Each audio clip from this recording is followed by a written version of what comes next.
بنگلہ میں بول دیں گے اللہ ان کو بخش دے. دعا بھی وہ پڑھو جو محمد رسول اللہ نے سکھائی ہے. اچھا ہے باپ کے لیے دعا کرو, اللہ میرے باپ کو ٹھیک کر دے, اللہ میرے باپ کو صحت دے, اللہ میرے باپ کو تندرستی دے, ٹھیک ہے. لیکن اللہ تعالیٰ نے ماں باپ کے لیے ایک الگ سے دعا اتاری ہے. میرے بندو یہ دعا مانگو, رب ارحمہما کما ربیانی صغیرا, اے اللہ میرے ماں باپ پر ویسے ہی رحم فرما جیسے بچپن میں انہوں نے میرے اوپر رحم فرمایا. ماں باپ کی مغفرت کی دعا بھی ان الفاظ میں کیا کرو جو الفاظ اللہ تعالیٰ نے بتائے ہیں, ربنا اغفر لی ولوالدی وللمؤمنین یوم یقوم الحساب, اے ہمارے رب مجھے بھی بخش دے, ولوالدی میرے والدین کو میرے ماں باپ کو بھی بخش دے, وللمؤمنین اور تمام مسلمانوں کی مغفرت فرما. یہ دعائیں یاد کرو. 29 سفر کو آپ قبرستان گئے, دعائیں مانگی, مغفرت کی دعا کی اور لوٹ کر آئے. اب سنیے گا, اپنے گھر پہنچنے سے پہلے اتنی تیز سر میں درد ہوا, نبی اکرم صلی اللہ علیہ وسلم کے سر میں اتنی تیز درد ہوا کہ مارے درد کے آپ بیٹھ گئے.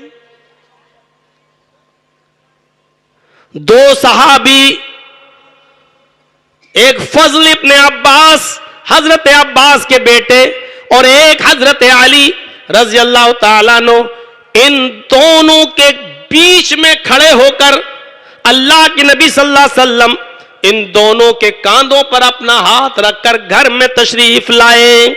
اتنی تیز سر میں درد تھا کہ آپ اکیلے نہیں آ سکے, آپ کو فضل ابن عباس اور حضرت علی لے کر آئے اور آپ کو جس بیوی کے گھر آپ کی باری تھی اس گھر میں بٹھا دیے, لیٹ گئے, آرام کیا. 29 سفر سے لے کر 30 سفر, اگر 29 کا چاند ہو گیا ہوگا تب تو دوسرا دن 1 تاریخ ہو گئی, اور اگر 29 کا چاند نہیں ہوا ہوگا 30 کا ہوا ہوگا تو 30 کو پہلا دن. یعنی 29 سفر سے اللہ کے نبی صلی اللہ علیہ وسلم کی یہ طبیعت خراب رہی, پھر آپ اٹھ نہیں سکے. یہی بیماری آپ کی 12 ربیع الاول تک رہتی ہے, اور 12 ربیع الاول کو محمد رسول اللہ صلی اللہ علیہ وسلم اللہ کو پیارے ہو جاتے ہیں. لیکن یہ 12 دن کا عرصہ بھی کیسے گزرا, آج میں آپ کے سامنے یہ 12 دن کی کیفیت بتانا چاہتا ہوں. یہ 13 یا 12 دن کا, 13 یا 14 دن کا یہ عرصہ جو نبی اکرم صلی اللہ علیہ وسلم کا گزرا, یہ کیسے گزرا. آپ اسی حال میں لیٹے رہے, اڑتے تھے, مسجد میں جاتے تھے, نماز پڑھائی ہو گھر میں آ گئے, پھر گئے, پھر گھر میں آ گئے, پھر گئے, پھر گھر میں آ گئے. جب 1 ہفتہ رہ گیا نبی اکرم جناب محمد رسول اللہ صلی اللہ علیہ وسلم کے انتقال میں, اللہ کو پیارے ہو جانے میں, تو آپ بار بار پوچھنے لگے, آج میری باری کس کے یہاں ہے, آج میری باری کس کے یہاں ہے, آج میں کس کے یہاں رہوں گا, کل کس کے یہاں ہے, پرسوں کس کے یہاں ہے. جب آپ یہ سوال کرنے لگے, یہ کوشچن کرنے لگے, تو آپ کی جتنی بیویاں تھیں انہوں نے محسوس کر لیا, فیل کر لیا کہ محمد رسول اللہ کیا چاہتے ہیں, ہمارے شوہر, ہمارے ہسبینڈ کی دل کی مرضی کیا ہے. انہوں نے ساری بیویوں نے, ساری وائفز نے اللہ کے نبی کے پاس بیٹھ کر کہا, اے اللہ کے نبی, اے ہمارے شوہر, آپ کی طبیعت ناساز ہے, آپ کو ایک بیوی کے پاس سے دوسری بیوی اور دوسری بیوی کے پاس سے تیسری بیوی کے پاس جانے میں تکلیف ہوتی ہے. ہم سب بیویاں آپ کو اختیار دیتی ہیں, ہم ساری بیویاں آپ کو اختیار دیتی ہیں, آپ کہیں ایک جگہ کسی ایک بیوی کے گھر میں اپنا قیام کر لیں, ہم سب راضی ہیں. آپ بتائیے آپ کو کون سی بیوی کے پاس رہنا ہے, آپ اسی جگہ پر اپنا قیام فرما لیجئے, تاکہ بار بار آپ کو ہر ایک عورت کے حجرے میں نہ جانا پڑے. آپ نے جب دیکھا کہ ساری بیویوں کی اجازت مل گئی تو پھر آپ نے حضرت عائشہ کے حجرے کو اپنا مسکن بنا لیا، آپ نے حجرے عائشہ کو پسند کر لیا۔ یاد رکھنا، عدل دیکھو، انصاف دیکھو، آخری وقت میں بھی آپ نے اپنی مرضی سے کسی ایک کو ترجیح نہیں دی، بلکہ جب ساری بیویوں کی اجازت ہوئی تب آپ نے حضرت عائشہ کا حجرہ پسند کیا۔ عدل، نیائے، ججمنٹ اور انصاف، آخری وقت بھی اور آخری ہفتے بھی۔ جب آپ نے حجرہ عائشہ کو منتخب کر لیا تو یہی دو صحابی فضل ابن عباس آپ کے داہنی طرف کھڑے ہو گئے اور حضرت علی آپ کے بائیں طرف کھڑے ہو گئے، آپ کو سہارا دیا اور آپ کو حضرت عائشہ کے حجرے میں داخل کر دیا۔ جانتے ہو اس وقت نبی کی کیفیت کیا تھی؟ یہ ہاتھ نبی کا فضل ابن عباس کے کاندھے پر اور یہ ہاتھ حضرت علی کے کاندھے پر، اور یہ دونوں لے کے چل رہے ہیں۔ حالت یہ ہے کہ درد کی وجہ سے، سر میں درد کی وجہ سے آپ کے پٹی بندھی ہوئی ہے۔ بہت سے لوگ جب سر میں درد ہوتا ہے تو رومال باندھ لیتے ہیں نا کس کے۔ ہماری گھر میں کام کرنے والی عورتیں جب ان کے سر میں درد ہوتا تو روپٹا جو ہوتا ہے وہ ایسے کر کے باندھ لیتی ہیں۔ اللہ کے نبی کے سر میں پٹی بندھی ہوئی تھی، اور جب ان کو حضرت عائشہ کے حجرے میں لے جایا جا رہا تھا تو محمد رسول اللہ کے دونوں پیر زمین کے اندر گھسٹ رہے تھے، زمین پر گھسٹتے ہوئے جا رہے تھے، ایسے پیر زمین پر گھسٹتے ہوئے جا رہے تھے۔ اس حال میں آپ حضرت عائشہ کے حجرے میں داخل ہوئے اور لٹا دیا گیا۔ یہ کیفیت تھی نبی اکرم صلی اللہ علیہ وسلم کی۔ اس کے بعد جب آپ کے انتقال میں 5 دن رہ گئے تو طبیعت اور زیادہ ناساز ہوئی، اتنی ناساز ہوئی کہ آپ کو غشی طاری ہو گئی، بے ہوش ہو گئے۔ جب ہوش آیا، انتقال سے 5 دن پہلے جب ہوش آیا تو آپ نے کہا کہ آج مجھے غسل کرنے کا دل چاہتا ہے، میں غسل کرنا چاہتا ہوں۔ پوری بخاری پڑھیے، نبی اکرم کی زندگی کے آخری حالات پڑھیے، کتاب الجنائز دیکھیے۔ آپ نے فرمایا کہ مجھے غسل کی کرنے کا دل ہو رہا ہے، ٹھیک ہے۔ پھر آپ نے فرمایا سنو، مجھے مختلف کنووں کے پانی سے نہانے کا دل ہو رہا ہے۔ اللہ کے نبی صلی اللہ علیہ وسلم کو ایک لگن میں بٹھا دیا گیا، برتن میں بٹھا دیا گیا تاکہ پانی اسی میں گرے، اسی برتن میں، اسی لگن میں آپ کو بٹھا دیا گیا، اور آپ کے اوپر 7 کنووں کا پانی ڈالا گیا یا 7 مشکیزوں کا پانی اللہ کے نبی صلی اللہ علیہ وسلم کے اوپر ڈالا گیا۔ اس کنویں کا اس کنویں کا جم کر نہائے، 7 کنووں کے پانی سے نہائے، اور اتنی دیر تک آپ کی بیویوں نے آپ کو نہلایا، آپ کو غسل دیا کہ آپ خود ہی کہنے لگے بس کرو بس کرو بس کرو، میں نہا چکا ہوں، میں غسل کر چکا ہوں۔ 5 دن پہلے۔ اس کے بعد محمد رسول اللہ صلی اللہ علیہ وسلم کی طبیعت میں تھوڑا سا افاقہ ہوا، بہتر ہوئی۔ مسجد کے اندر گئے، مسجد کے اندر جانے کے بعد آپ نے بیٹھ کر نماز ادا کی، صحابہ نے آپ کے پیچھے نماز پڑھی۔ نہیں، مسجد کے اندر گئے، ابھی ظہر کا وقت تھا لیکن ظہر سے پہلے آپ پہنچ گئے، اور ظہر سے پہلے اللہ کے نبی صلی اللہ علیہ وسلم جب مسجد میں گئے تو منبر کے اوپر بیٹھ گئے، اور نماز سے پہلے آپ نے لوگوں سے وصیت کی اور لوگوں سے فرمایا، آئے لوگوں، یہود و نصارہ کو جزیرت العرب سے نکال دینا۔ میں اس دنیا میں رہوں نہ رہوں لیکن یہود و نصارہ کو جزیرت العرب سے نکال دینا۔ دھوکے باز قوم ہے، اگر ان کو پناہ دو گے اپنے یہاں تو یہ تمہارے سر پر چڑھ جائیں گے، تمہارے اوپر ظلم و ستم کریں گے۔ ان یہود و نصارہ کو جزیرۃ العرب سے نکال دینا. دیکھ لیجئے یہ نالائق قوم جن کو عربوں نے پناہ دی، جب ہٹلر نے ان کو مارا اور لاکھوں کی تعداد میں ان کو تہس نہس کر دیا، یہ جرمنی سے بھاگے، عربوں نے ان کو پناہ دے دی، بھوکے ہو ننگے ہو آؤ. سر چھپانے کی جگہ کیا دے دیا، آج ہمارے اوپر سر چڑھ کر بول رہے ہیں، آج ہم ہی کو نچانے کی کوشش کر رہے ہیں، اور آج ہماری ماں بہنوں کا خون پانیوں کی طرح بہا رہے ہیں اور ان کے سر اور ان کے جسم گاجر و مولیوں کی طرح کاٹ رہے ہیں. محمد رسول اللہ نے صاف طور پہ کہا تھا کہ ان کو جزیرۃ العرب سے نکال دینا. یہ اعتبار کرنے والی قوم نہیں ہے. اس کے بعد وقت ہو گیا، اذان دی گئی، آپ نے بیٹھ کر نماز ادا کی اور صحابہ نے آپ کے پیچھے نماز پڑھی. نماز کے بعد آپ پھر مسجد کے منبر پر بیٹھ گئے.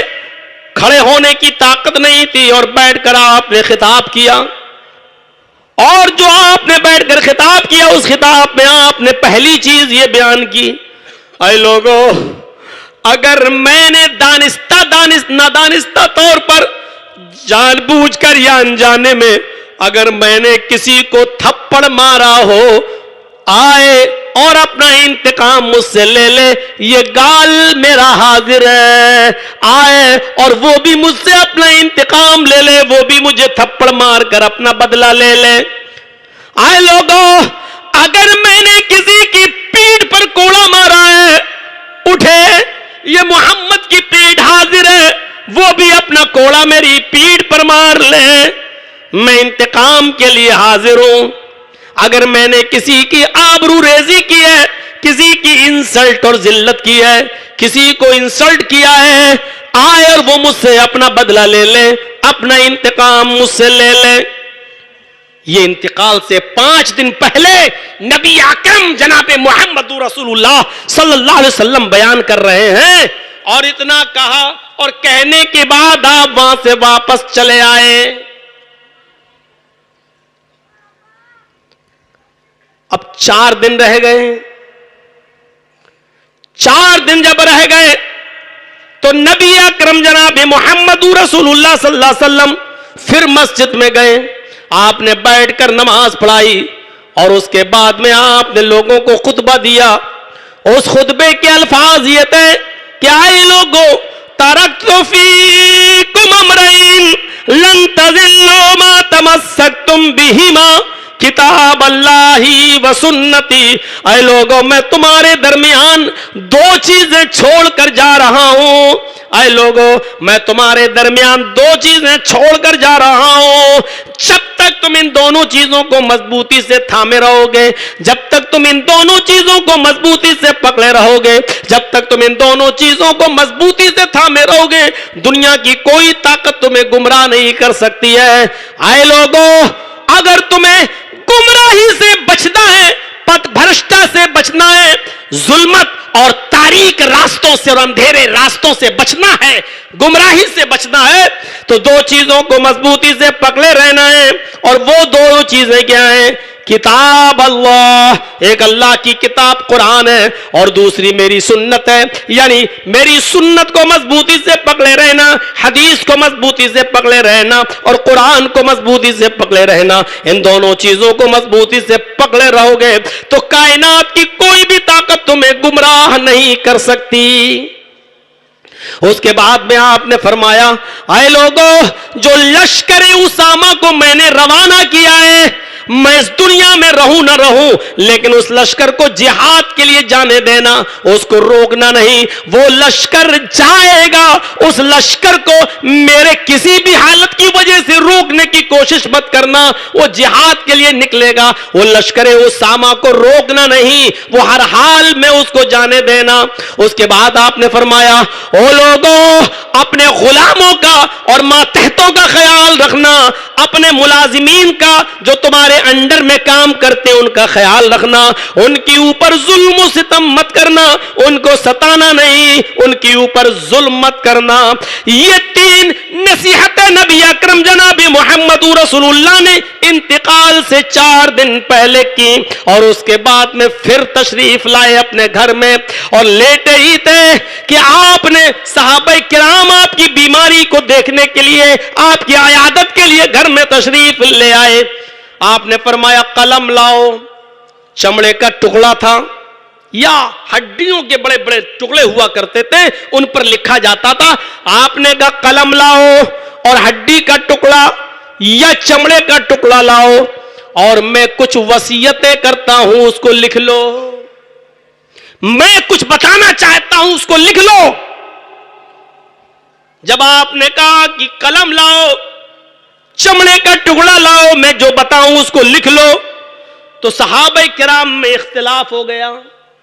صحابہ کرام میں اختلاف ہو گیا۔ حضرت عمر نے کہا نہیں، آرام کیجیے، آپ کو آرام کی ضرورت ہے، آپ جو کچھ بھی لکھوائیں گے ہمارے لیے قرآن کافی ہے۔ ادھر دوسرے صحابہ کہنے لگے نہیں، پتہ نہیں اللہ کے نبی کون سی قیمتی چیز بتانا چاہتے ہو، لکھ لینا ہی بہتر ہے۔ کچھ لوگ ادھر ہو گئے، کچھ حضرت عمر فاروق کے ساتھ ہو گئے۔ جو لوگ عمر کے ساتھ تھے وہ کہنے لگے اس بیماری میں نبی اکرم کو پریشان کرنا مناسب نہیں ہے، آپ کو لیٹا رہنے دینا چاہیے، آرام کرنے دینا چاہیے۔ یہ کیا بات ہے کہ اس میں بھی کاپی لائی، چمڑے کا ٹکڑا لایا جائے، قلم لایا جائے اور آپ کو بولنے کے لیے زحمت دی جائے؟ نہیں، ہمارے لیے قرآن کافی ہے۔ اور کچھ کہنے لگے نہیں، نبی اکرم لکھوانا چاہتے تو لکھنے میں حرج کیا ہے۔ بات تو میں تک آ گئی، بات صحابہ کرام میں بڑھ گئی کہ اللہ کے نبی جناب محمد رسول اللہ نے فرمایا اب تم میرے آنکھوں کے سامنے سے ہٹ جاؤ، تم دونوں یہاں سے ہٹ جاؤ، جاؤ یہاں سے جاؤ۔ مطلب جھگڑا اور لڑائی اور اختلاف آپ کو پسند نہیں تھا۔ آپ نے کہا اس وقت تم میرے پاس سے ہٹ جاؤ۔ جب کوئی آدمی بیمار ہوتا ہے اور طبیعت خراب ہوتی ہے تو یہی کہا جاتا ہے ارے آرام سے، ارے جاؤ یار تم ہٹو، میں تو ویسے ہی پریشان ہوں اور پریشان کیوں کر رہا ہوں۔ آپ نے کہا اس وقت تم میرے آنکھوں کے سامنے سے ہٹ جاؤ۔ دونوں لوگوں کو اپنے آنکھوں کے سامنے سے دور کر دیا، اور اس کے بعد تھوڑی دیر کے بعد جب آئے تو آپ نے یہی فرمایا کہ لوگوں میں 2 چیزیں چھوڑ کر جا رہا ہوں، ان دونوں چیزوں کو مضبوطی سے پکڑے رہنا، کتاب اللہ، ایک اللہ کی کتاب، اور دوسری میری سنت۔ یہ انتقال سے 4 دن پہلے کا معاملہ تھا، اور انتقال سے 4 دن پہلے تک آپ مسجد میں جاتے رہے، بیٹھ کر نماز پڑھاتے رہے، صحابہ نے نماز پڑھی، اور 4 دن پہلے تک آپ نے مغرب کی نماز پڑھائی لیکن عشاء کی نماز نہیں پڑھا سکتے۔ مغرب کی نماز پڑھائی آپ نے 4 دن پہلے، اور اس مغرب کی اذان کے بعد جو نماز آپ نے پڑھائی اس میں والمرسلات کی تلاوت کی، والمرسلات کی تلاوت فرمائی، پھر گھر آ گئے، لیکن عشاء کی نماز پڑھانے کے لیے جانا چاہتے لیکن نہیں جا پائے۔ آنکھ کھلی، پوچھا عائشہ کیا لوگوں نے عشاء کی نماز پڑھ لی؟ حضرت عائشہ جواب دیتی ہیں نہیں، سب بیٹھے اور آپ کا انتظار کر رہے ہیں۔ کہا پانی لاؤ، پانی منگایا گیا، آپ نے وضو بنایا، اور وضو بنا کر جیسے ہی اٹھے بے ہوش ہو کر پھر گر گئے۔ تھوڑی دیر کے بعد دوبارہ ہوش آیا، عائشہ نماز پڑھ لی؟ کہا نہیں، آپ کے صحابہ آپ کا انتظار کر رہے ہیں۔ اچھا پانی لاؤ، دوبارہ پانی لایا گیا، وضو بنایا، دوبارہ اٹھے کہ پھر بے ہوش ہو گئے، غشی طاری ہو گئی۔ جب ہوش آیا تو پھر پوچھا عائشہ کیا لوگوں نے نماز پڑھ لی؟ جواب دیا آپ کے پروانے، آپ کے دیوانے، آپ کے چاہنے والے آپ کے انتظار میں کیسے نماز پڑھ لیں گے، آپ کا انتظار کر رہے ہیں۔ پھر پانی منگایا گیا، پھر وضو بنایا، اور وضو بنانے کے بعد پھر اللہ جناب محمد رسول اللہ صلی اللہ علیہ وسلم اٹھتے ہیں کہ پھر بے ہوش ہو جاتے ہیں، اور جب تیسری بار بے ہوش ہونے کے بعد چوتھی بار ہوش آیا تو فرمایا عائشہ کیا لوگوں نے نماز پڑھ لی؟ فرمایا نہیں اے اللہ کے نبی، وہ آپ کا انتظار کر رہے ہیں۔ آپ نے کہا مرو ابا بکر فیصلی بالناس، جاؤ عائشہ اپنے باپ ابو بکر کو حکم دو کہ وہ لوگوں کی امامت کرائیں، وہ نماز پڑھائیں۔ میں اٹھتا ہوں، بے ہوش ہو جاتا ہوں، اب میں لیٹ کر اسی بستر پر اسی جگہ پر میں نماز ادا کروں گا۔ اٹھتے ہیں، بے ہوش ہو جاتے ہیں، لیکن نماز بستر پہ پڑھی، لیکن پڑھی۔ کیسا لگتا ہے اس وقت؟ ہم اپنے گریبانوں میں جھانک کر دیکھیں کیسا لگ رہا ہے، اور وہ لوگ بھی دیکھیں جو صرف جمعے کے دن جاتے ہیں مسجد میں، وہ ذرا جھانکیں اپنے گریبانوں میں، وہ اپنے آپ کو کیسا محسوس کر رہے ہیں اس حال میں۔ اور صحابہ بھی نبی کے انتظار میں ویٹ کر رہے، بیٹھے ہیں۔ یہاں اگر امام 5 منٹ اگر لیٹ ہو جائے تو مسجد کا سیکریٹری کہتا حرام کی تنخواہ لیتے ہو کیا؟ اس کو ضرورت پیش نہیں آ سکتی ہے کسی چیز کی، وہ انسان نہیں ہے بیچارہ۔ یہاں عشاء کی نماز ویسے ہی دیر سے پڑھتے تھے اللہ کے رسول، اتنی دیر میں پڑھا کرتے تھے کہ صحابہ کرام کو مسجد میں بیٹھے بیٹھے اونگنے لگتے تھے، ایسے نیند آنے لگتی تھی، تب اللہ کے نبی نکلتے تھے اور پھر نماز پڑھاتے تھے۔ غور کرو، اور پھر یہاں بے ہوش ہو کے بار بار گر رہے ہیں، اور صحابہ پھر بھی نماز نہیں پڑھ رہے ہیں۔ نبی آئیں گے، پڑھائیں گے، اللہ کے رسول کے پیچھے نماز ادا کریں گے، لیکن اس وقت آپ نے جب 3 بار بے ہوش ہو کر گر گئے، چوتھی بار کہا مرو ابا بکر فیصلی بالناس، ابو بکر سے کہو کہ وہ لوگوں کو نماز پڑھائیں۔ حضرت عائشہ نے فرمایا اے اللہ کے نبی، وہ بڑے رقیق القلب ہیں، ان کا دل بڑا نرم ہے، آپ کے زندگی میں آپ کے مصلی پر کھڑا ہونے کی ہمت وہ نہیں کر سکیں گے، بڑے کمزور دل کے ہیں۔ حضرت عمر سے پڑھوا لیجئے نماز۔ تو اللہ کے نبی نے جو جواب دیا، اب اللہ ورسولہ، عائشہ نہیں، اللہ نے بھی منع کر دیا، میں بھی منع کر رہا ہوں۔ میرے مصلی پر میری زندگی میں ابو بکر کے علاوہ کوئی دوسرا کھڑا نہیں ہو سکتا ہے، یہ اللہ بھی چاہتا ہے اور میں بھی چاہتا ہوں۔ اللہ نے بھی منع کر دیا اور میں بھی منع کر رہا ہوں، میرے مصلی پر میری زندگی میں میرے ابو بکر کے علاوہ کوئی دوسرا کھڑا نہیں ہو سکتا ہے۔ جاؤ ابو بکر سے کہیں کہ وہ لوگوں کو نماز پڑھائیں۔ پھر ابو بکر صدیق نے نماز پڑھائی، اور اللہ کے رسول کی زندگی میں جب تک نبی زندہ رہے، حضرت ابو بکر صدیق کو ٹوٹل 17 وقت کی نماز پڑھانے کا شرف حاصل ہوا ہے۔ اب بستر پہ تھے، نہیں جا پا رہے تھے۔ 2 دن پہلے کا یہ حال تھا کہ تھوڑا افاقہ ہوتا ہے، چاہت ظاہر کی کہ آج میں مسجد میں جاؤں گا، دیکھ رہے ہیں 12 دن سے چل رہا ہوں، 12 دن، ہفتہ بھر، پھر 4 دن 5 دن پہلے، پھر 4 دن پہلے۔ دیکھیے اب 2 دن انتقال سے 2 دن پہلے تھوڑی سی طبیعت میں سدھار ہوا تو مسجد کی فکر ہو گئی، چل دیے مسجد میں، لیکن ابو بکر نماز پڑھا رہے تھے۔ آپ نے جیسے ہی پردہ ہٹایا، کیا دیکھا کہ ابو بکر صدیق نماز پڑھا رہے ہیں، تو ابو بکر صدیق پیچھے ہٹنا چاہے، سامنے سے آ رہے ہیں آپ، قبلہ وہ ہے، اور وہیں سے آپ آئیں گے تو ظاہر نظر تو اڑی جائے گی، تو جیسے ہی آپ آئے تو ابو بکر صدیق پیچھے ہٹ کے صف میں جانے لگے، صف میں، پیچھے جو صف کھڑی تھی اس میں، تاکہ آپ آئیں اور نماز پڑھانا شروع کر دیں۔ تو آپ نے اشارہ کیا نہیں ہاتھ سے، تم اپنی جگہ پر رہو، اور اللہ کے نبی ابو بکر صدیق کے بائیں جانب بیٹھ گئے۔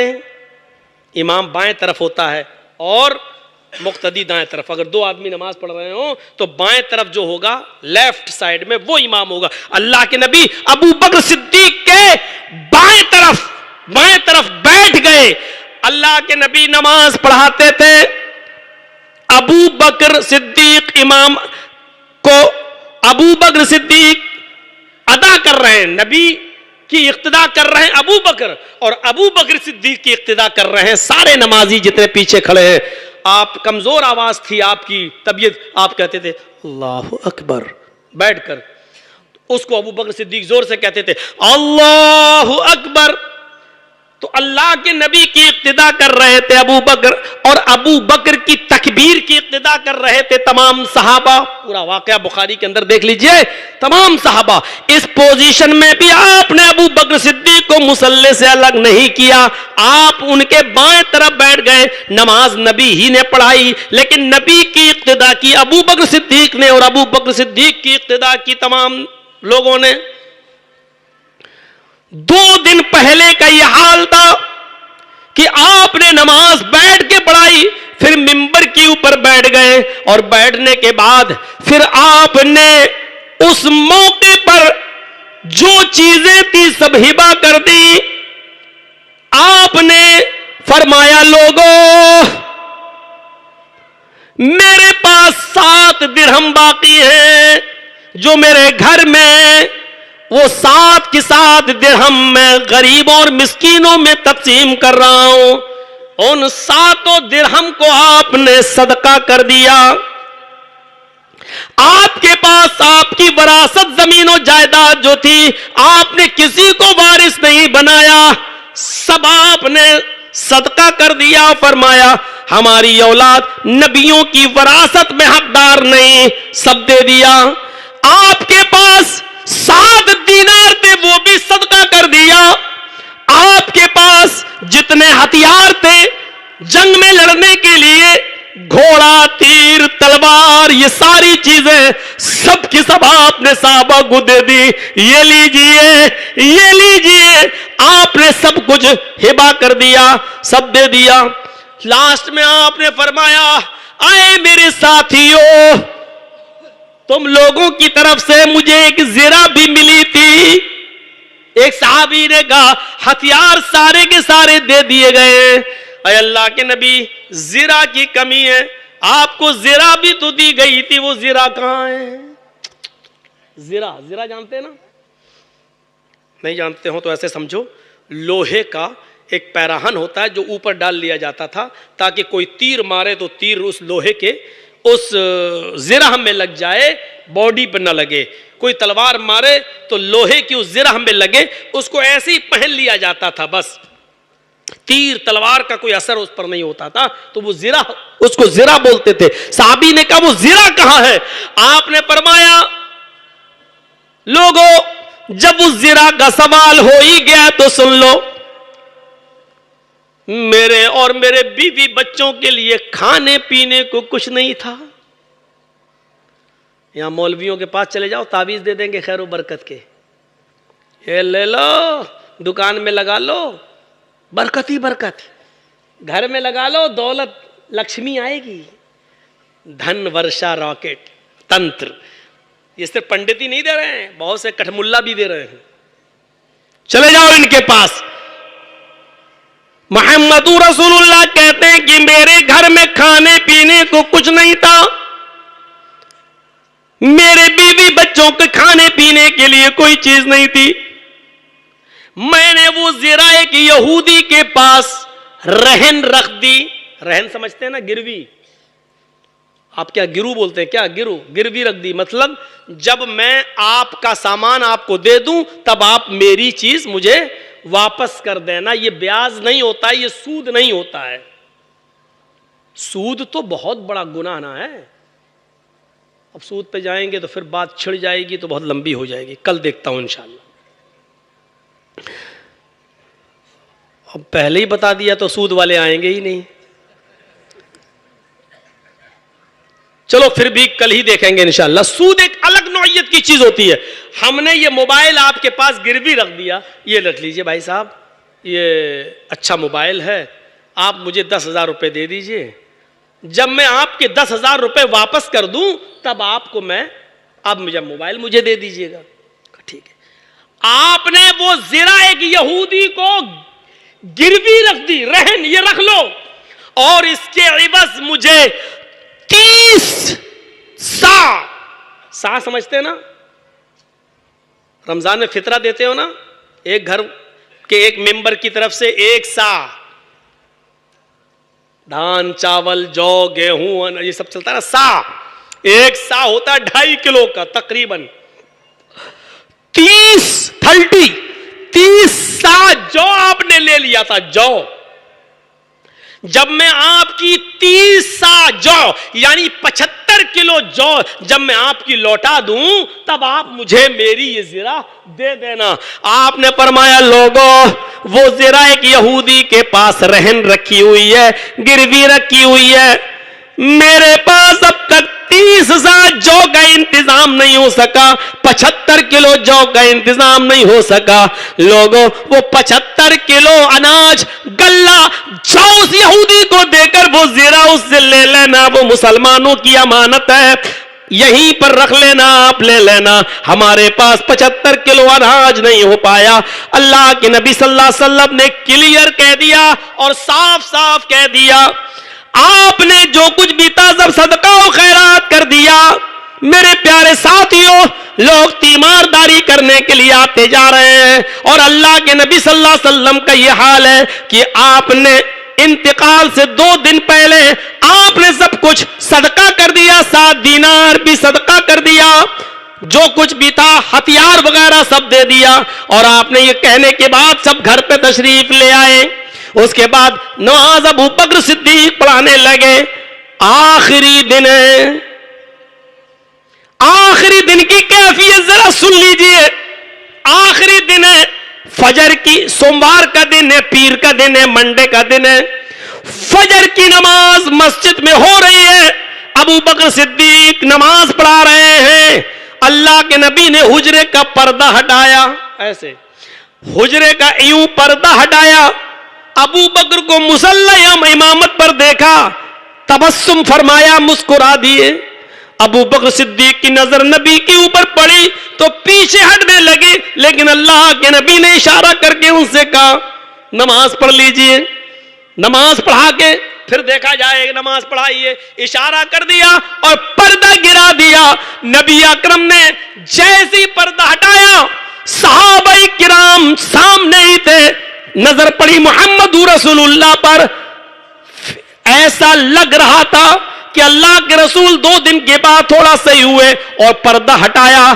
لوگ عیادت کے لیے، تیمارداری کے لیے ٹوٹ پڑیں گے، نماز ہی کی حالت میں کہیں فتنے میں نہ پڑ جائیں، اپنی اپنی نمازیں نہ توڑ لیں اور اللہ کے رسول سے خیریت نہ معلوم کرنے لگے. کہ اللہ کے نبی نے اشارہ کیا علی نماز پڑھ لیجئے. اور جیسے ہی نماز ابو بکر صدیق نے پڑھائی، لوگ اللہ کے نبی کے پاس لوگ عیادت کرنے کے لیے آنے لگے. یہ آپ کی آخری فجر کی نماز تھی جو بستر پر ادا ہوئی. لوگ عیادت کرتے جاتے لگے. اتنے میں سورج چڑھنے کے بعد، تھوڑا سا سورج نکلنے کے بعد حضرت فاطمہ رضی اللہ تعالی عنہ گھر میں تشریف لائیں. جب حضرت فاطمہ گھر میں آتی ہیں، اپنے ابو کو دیکھتی ہیں، ان کی پیشانی کا بوسہ لیتی ہیں.